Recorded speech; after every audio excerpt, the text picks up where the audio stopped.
So how do we're going to just cut through that noise of UL and all that and get straight into how to use policy loans safely, powerfully, and profitably. So loans are the superpower of infinite banking. Loans are the asset, right? When we talk about what a bank does, a bank takes a deposit and then they loan it out to someone else. But when they receive that deposit, it's a liability because they haven't done anything with it. They haven't put it in motion. So when you receive a dollar, if you think like a bank, then you could see that as I received that dollar, it's a liability. It's going down in value because of the government printing more and more money, debasing our money. And I have to do something with it to get it to grow faster than it's going down in value, right? So it's a liability just sitting in the bank, not to the bank, because what they do is they take your deposit, they loan it to you or somebody else at a much higher interest rate, and the loan is the asset. So when you look at, if you're in a bank board meeting, and I've been on the board of a bank, is you look at the loan portfolio. What's our interest expense? What's our interest income, right? And they look at that as a ratio. Back in 2016, when we looked at this, the interest expense for Bank of America was 0.2%, and the interest income that they earned on those deposits was 5.2%. 26 times, right? Because you, in a business, you would divide your expense into your income. 0.2 goes into 26, or I'm sorry, 0.2 goes into 5.2%, 26 times, 2,600%. So it's not a liability. The loan is not a liability. It's the superpower. And your dollars work in two places at once. So I know this is basic, but we got to start with the basics, right? So you have your money sitting in this insurance contract. It's growing guaranteed every day, uninterrupted compounding. And if you haven't ever seen the power of uninterrupted compounding, then look at our penny example, which is on the community. But when you interrupt the compounding, you really just can't get ahead. When you have uninterrupted compounding, you get ahead, and you get ahead fast. It takes a little bit of time to build, but then it just goes and goes and goes. But done wrong, okay, and I'll tell you how to do it wrong in a few minutes, but the system will collapse. So this isn't the borrowing like you do at the bank. It's not interrupting compounding. You're multiplying it, but misuse is the fastest way to break down your system. So if sometimes people say, well, why wouldn't I withdraw my money? Well, then if I withdrew my money and it's not sitting in this tax favored account, then it stops growing. But with the loan, it keeps growing. Again, uninterrupted. So if you had $100,000 of cash and you took a $50,000 withdrawal, now only 50,000 is compounding. If I take a loan, all 100,000 is compounding. But people say, well, Jim, but then I have to pay interest on the 100,000. Yes, interest only, right? You're not paying back principal. And the way that I talk about this loan is like this, and I make it big because it gets your attention.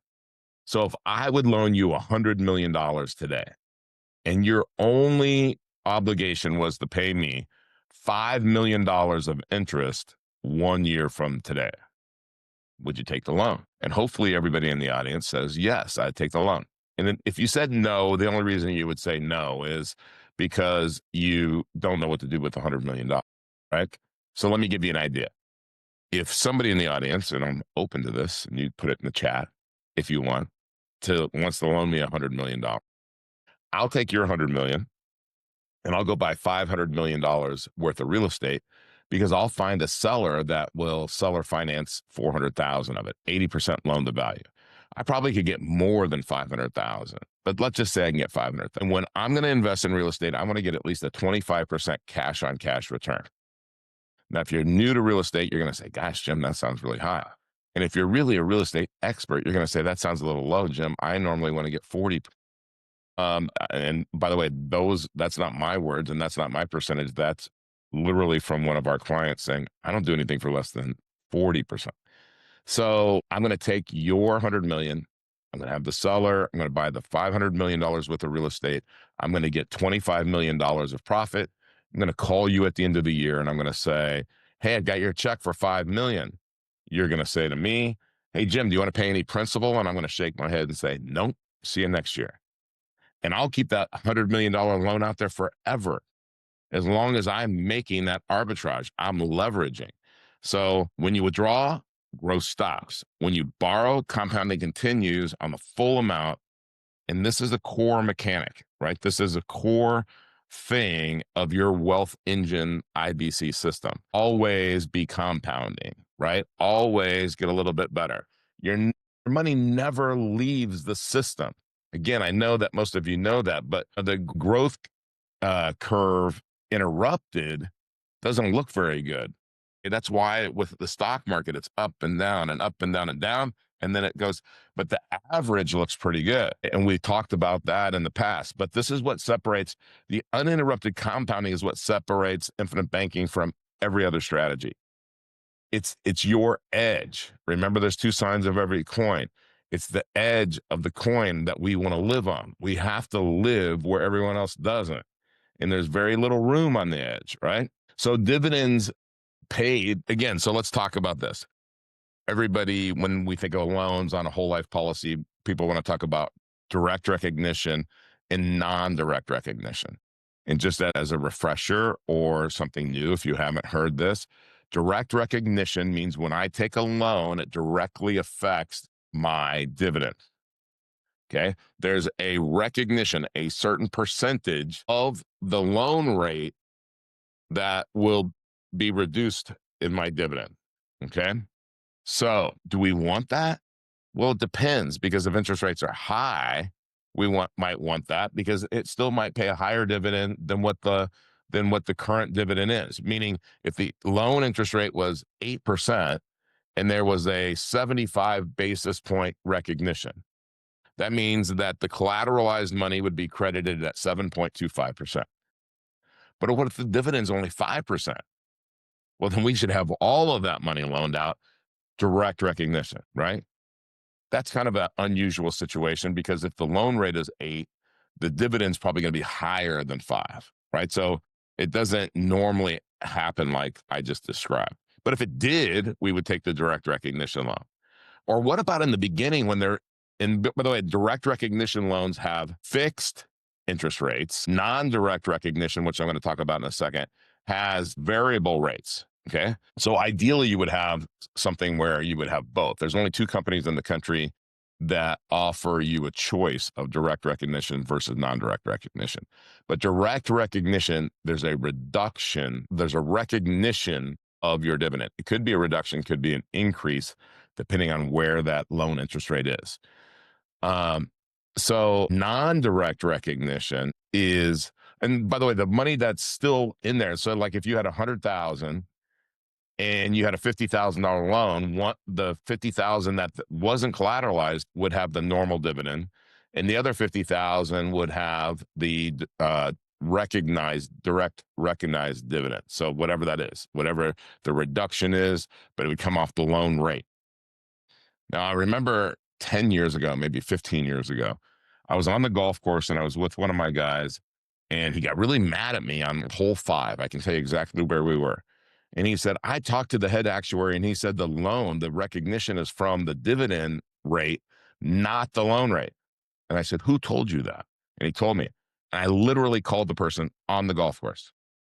And I said, you're wrong. I'm telling a head actuary at an insurance company that they're wrong. And they were wrong. It's not how it works. It's from the loan rate. All right, what's non-direct recognition? It's a lot easier it's dividends are paid as if there's no loan. It's the same. It's not affected. So if you borrow 50,000, you still earn dividends on 100,000 at the same normal rate. Nelson always said it didn't matter, right? But I like it to be less complicated. Non-direct is less complicated, but it's unaffected by the loan. Now, there are some companies that build in all the guarantees in the first part of the policy. So we might take a direct recognition loan, getting that fixed rate, because the dividend isn't very much. And the dividend isn't very much because it's all built into the guarantees. And with one insurance company, we helped design the policy, and we wanted it to be that way because you give me 4 years where there's no variables and I know exactly what's going to happen, have guarantees, and my infinite banking system is going to explode. So that's direct recognition versus non-direct recognition. So which one works for you? Depends. So having a choice is really good. Now, let's talk a little bit about what somebody probably out there is saying. Hey, what about whole life versus universal life loans? So whole life loans are stable, predictable, built for IBC, right? Because we're going to go earn the money where we're putting it in motion, the assets that we're going to buy, the cash flowing assets. And whole life loans are designed for this system, fixed, predictable, compounding continues, right? Nelson always talked about that's why it has to be whole life, is because of the way the loans work, because of the way the dividends work. But UL loans, on the other side, can kill your policy. If an example, if you're getting 4% crediting, right? And there's lots of things that go into the crediting. But if you're getting 4% crediting and you have a 5% loan, your cash value is going down. And if you overloan that policy, it could implode. I've seen it happen. So universal life isn't built for IBC. Negative arbitrage eats at your cash if that happens, like what I just said, and it can collapse the policy. Now, can you imagine if you have all this money flowing through the system, the policy collapses and you have a taxable event? You think they tell you that when they're selling you the UL? And they're selling it to you based on a projection, not anything real, not anything the policy's ever done, just on a projection, kind of like Wall Street. Right. So UL, the risk is the erosion trap. And it starts to happen when you have overloan, you start to get older, so your mortality cost goes up. And the corridor between the cash value and the death benefit, it starts to grow. And the more it grows, the more expenses you have. You need that to shrink down to the minimum. And that's how they show it to you in the illustration. Okay. But a UL loan can work like a ticking time bomb. All ULs in my mind are a ticking time bomb because there's so many things that can go wrong. You're taking all the risk. Now, with whole life, the insurance company's taking the risk, and they have actuaries who practice actuarial science to make sure that doesn't happen. They're smart. It's like an old pension where they had a pension manager and you had guaranteed income for the rest of your life versus defined contributions, right? That's called defined benefit, that pension, because you have a defined benefit depending on the grid and how old you are and all that. Then it switched to defined contribution, which is an IRA, 401k, those types of plans. And you don't have any training on how to run that or take distributions from it or anything else. The pension manager did. That was their full-time job. Now you take all the risk. Now that's like do it yourself actuarial. We're not trained to do that, right? So okay, so now I think we're and we can talk a little bit about the differences between whole life and universal life loans. But so you take this loan in this guaranteed whole life policy and you go buy assets. The loans that can pay themselves back from those assets. I just talked to a business owner this morning in Fort Myers, happened to be a local guy. And he talked about a warehouse he had, and he has a great business. And like I said, when you go out and buy cash flowing assets, he's brand new to infinite banking. And the assets pay back the loans and future premiums. And when I showed him that, he's like, well, how much money can I put in here? He goes, I'm going to put as much as I can. I was like, okay, well, let's just walk before we run. Okay. But if you took $100,000 loan and you got a rental property and it was $1,200 a month that you made and you don't need that money, you can take that money and pay back the loan. You could use that money for future premiums or to offset your premiums or do whatever you want. You can loan it out again. You're the bank, you're in control. So this is textbook IBC. Use the loans for assets that generate cash flow, then recycle those dollars back into your system. Simple, but simplicity is elusive because people think, well, there's got to be something more to that. How about if you wanted to expand your business? You could leverage loans to grow revenue. Take that $75,000 loan, put it into marketing, the sales boost, and repay the loan, right? This isn't difficult accounting. I was a solid 1.2, 1.3 student. If I can do it, you can. I promise you, your GPA was higher. So smart business owners use loans to grow their top line. Expansions dollars goes to work, and then the results pay off the loan. Right? Where's that marketing IBC on online and nobody knows how to do it, right? Because you just got to make it sizzle. You could use it for a lifestyle. If you had a $40,000 tuition, pay it back with bonuses and windfalls. If you're the business owner, I can show you how to set that up.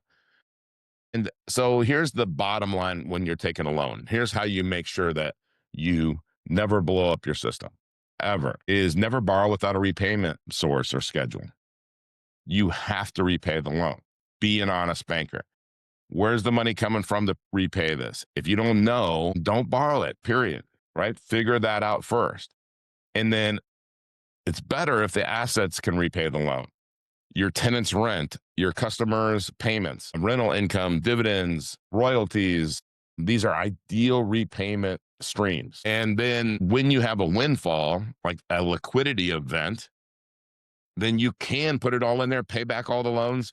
Now, I would tell you still pay the loan back, even if it won't fit in the policy. I do that all the time. If you had a $3 million loan and you sold your business for $5 million, you pay back the loan, right?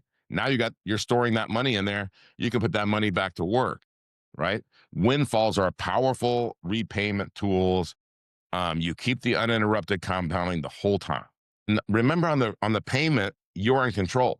So when you set up that schedule and it says, I'm going to pay back $300 a month or $3,000 a month, you could pay it. You could skip a payment. There's no fixed schedule. You're setting the schedule. You're in control. The insurance company doesn't demand payments. They only make you pay the interest. So you stay in control. So again, the four killers of policy loans are treating the policy as it's an ATM, right? Like just, stealing from the policy. Don't steal the peas. If you haven't read Nelson's book, then you won't know what that means, but don't steal the peas. Borrowing for lifestyle without a plan. I mean, and look, we all have temporary emergencies and we have opportunities. And when those things happen, cash is king. And you have the ultimate cash wealth machine, your infinite banking system. If you had a UL and you ignored the risks and you bought a UL, that's really one way to kill your IBC system. It's at risk. And then skipping loan interest, like, over and over and over again.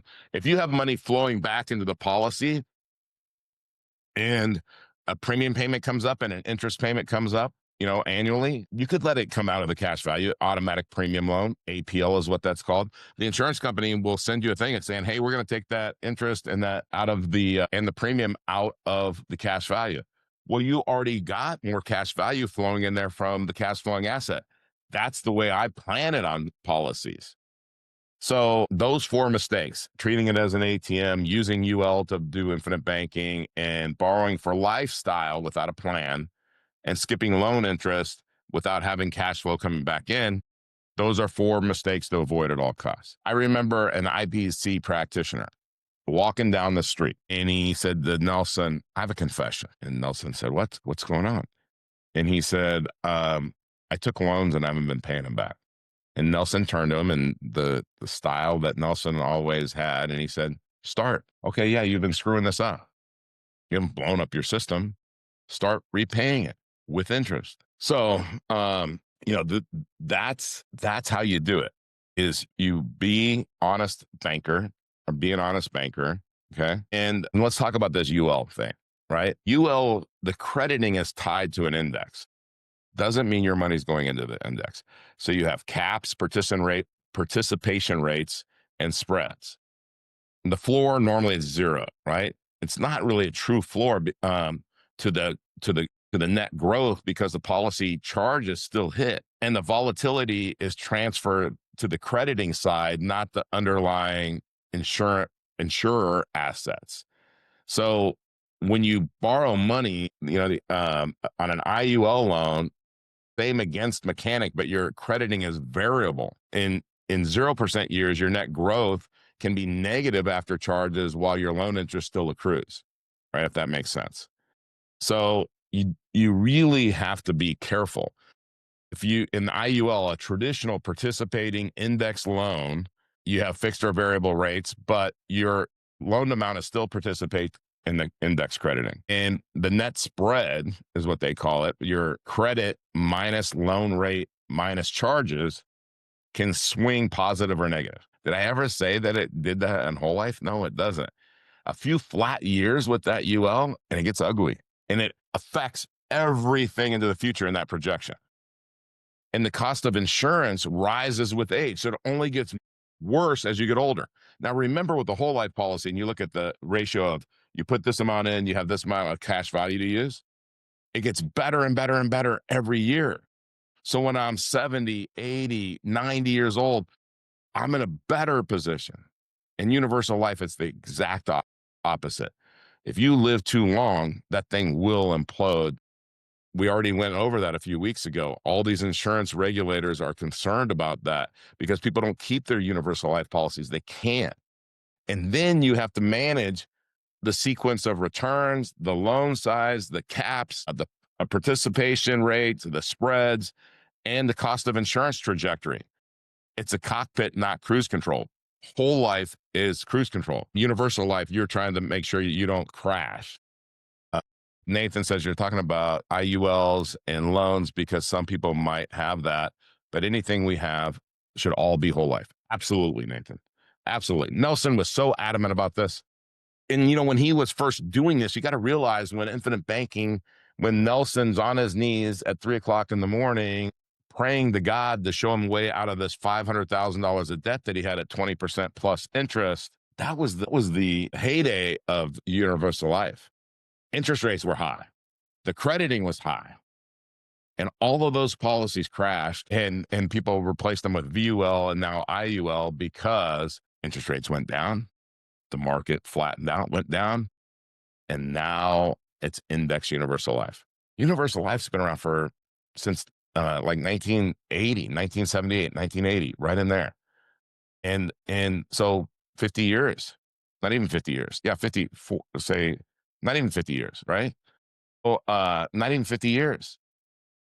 Whole life has been around for hundreds of years. This is not where we try to hit a home run. It's the system. It's what we do with the money. It's what we do with the insurance company's money, not the policy. That's not where we're trying to make our return. If I seem so adamant about it, it's because I literally had a couple of my guys down in Texas come to me and say, "Hey, can we use IUL for this?" And it was like a big premium financing thing. And so premium financing, you just pay the interest, the insurance or the bank pays you're financing the premiums. You just pay the interest. And it worked great when interest rates were low and your money was going like this, right? And then when there's an interest rate change, it implodes. And they even said, hey, you got to have at least a $10 million net worth to do this. Hey, you got to have a $15 million net worth to do this. Hey, you got to have a $25 million net worth. And why does your net worth have to be so much higher every time they keep on revising it? Because you got to be able to withstand that storm. And most people can't. You got to have a ton of money to do it. So hopefully that helps with loans. And if you want to learn more, if you want like an explanation of what's going on your loans, or you have specific questions, reach out to somebody on our team at Create Tailwind, and we'd be happy to set up a Q&A meeting with you and go through it with you. And if you're contemplating getting started with infinite banking and you're just not sure on like the loans and you want further explanation to make sure you don't make a mistake, do the same thing. And you can reach out to me personally, Jim Oliver at createtailwind.com. I'd be happy to get somebody on our team to help you and explain this in as much detail as you want. So thank you all, as always, for being here and participating. And thank you. That one went by fast, and I feel like I have another hour worth of information to share. So Godspeed.